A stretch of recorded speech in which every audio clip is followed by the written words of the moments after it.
Bonjour, aujourd'hui je vais te lire l'histoire du caméléon Méli-Mélo, une histoire inventée et illustrée par Éric Carle.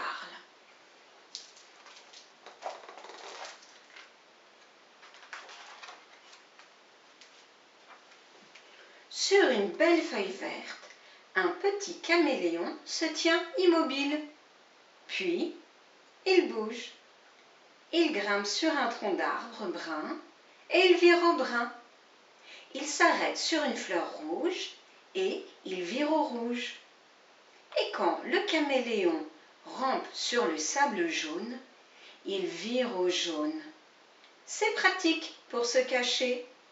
On peut à peine le voir.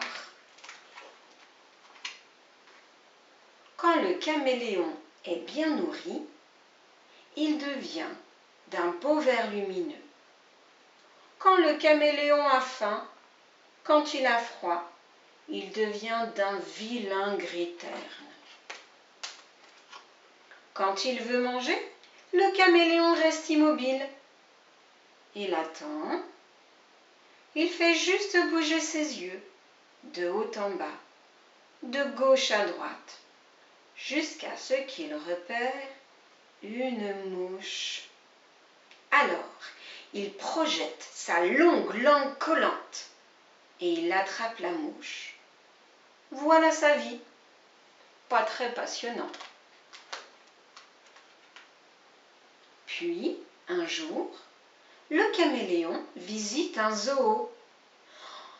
Tous ces beaux animaux, il est ébloui. Comme je suis petit, comme je suis lent, comme je suis faible, se dit-il. J'aimerais bien être gros et blanc, comme l'ours blanc. Et voilà que son vœu se réalise. Est-il content pour autant? Non.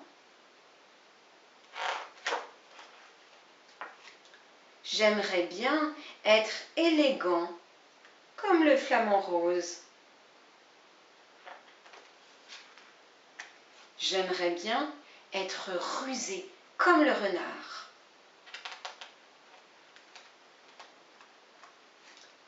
J'aimerais bien nager, comme le poisson.